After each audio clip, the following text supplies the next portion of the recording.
Main शाहरा liberty में खड़ा हूँ, यहाँ पे सिग्नल का इशू आ रहा है तो फिर गलियों का क्या हाल होगा। अंदरूर शहर में चल जाए, इधर किधर भी किसी गलियों में वगैरह में मार्केट में चले जाए तो सिग्नल बिल्कुल भी नहीं आते, नेट बिल्कुल ही नहीं चलता। इंटरनेट वगैरह का मसला नहीं था, सही था। तकरीबन 12 घंटे में 25-30 आर्डर उठा लेते थे।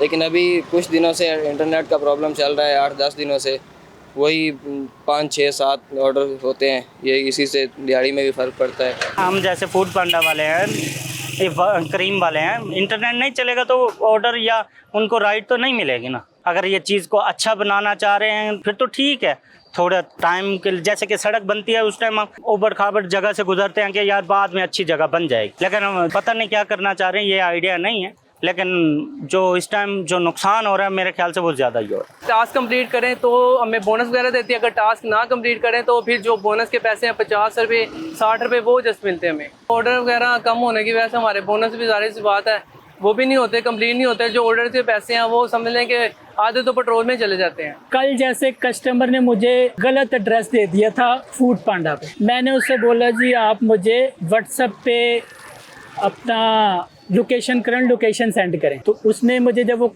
लोकेशन सेंड की तो वो नहीं आई, उसने मुझे वॉइस मैसेज किए वो भी नहीं आए। तो इस तरह से फ़र्क पड़ रहा है। कस्टमर को क्या पता कि नेट बंद है, क्या मसला है, वो मेरे पे बरस रही थी कि भाई तुम लेट हो गए हो। पहुंचने में जब लेट हो जाती है तो जाहिर सी बात है उसने ऑर्डर कैंसिल ही करना है, तो ऑर्डर कैंसिल कर देता है, फिर हमें इसका भी वो नुकसान होता है। कंपनी हमें वो चार्ज कर देती है इस चीज़ पे। ऑनलाइन ऑर्डर था वो, मतलब फ़ौरन हमें ड्रॉप भी करना होता है, तो वो ड्रॉप नहीं कर सका। मुझे 25 मिनट 20 मिनट वेट करना पड़ा या अदर जगह पे घूमना पड़ा कि यार कहीं पे भी इंटरनेट आ जाए। उस 25 मिनट में, उस 20 मिनट में हम 1-2 ऑर्डर करके जो कि 50-60-100 रुपये कमा सकते थे। जब तक मैं मेन मार्केट नहीं पहुंचा, घूम फिर के इधर उधर मुझे ऑर्डर नहीं लगा। वो हमारे लिए 100 रुपये भी मायने रखते हैं, क्योंकि हमने सुबह से निकलना और शाम तक मेहनत करनी है। कसम नहीं खाना चाहता, बेटी घर में ना छत से गिर गई है, तो मैं ये सोच रहा हूँ कि अब घर कैसे जाऊँ। घर चले जाऊँगा तो फिर निज़ाम ख़राब हो जाएगा। तो मैं अभी इधर यहाँ पे खड़ा होकर ना उबर क्रीम करवा के दे रहा हूँ कि ताकि मेरा भी घर, मेरा बच्ची भी अभी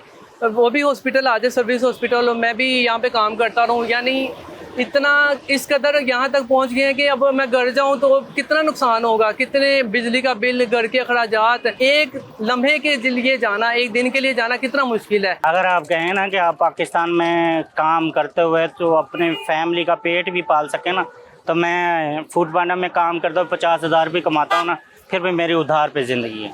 मैं नहीं समझता कि पाकिस्तान में अब कुछ रह गया। ये सच्ची बात बता रहा हूँ। मेरा खुद का भी यही चाह रहा है, दिल कर रहा है कि मैं कहीं ना कहीं मेरे हाथ कोई पैसे हैं तो मैं बाहर निकलूँ। हमारा नेट बंद ना किया जाए ताकि हमारा रोज़गार इससे चलता है। ये बंद हो गया तो मैं अकेला नहीं हूँ, कितने तकरीबन कम से कम कितने 50,000 तक से भी ज़्यादा निकले जो नेट के ज़रिए रोडों पे काम करते हैं। उन लोगों का बेरोज़गार हम लोगों को घर में बैठना पड़ जाता है, कुछ भी नहीं बचता हमारे पास। यही रोज़गार है, इससे हम कमाते हैं, इससे खाते हैं। अगर यही नेट के ज़रिए आप बंद कर देंगे तो कहाँ से हम खाएँगे।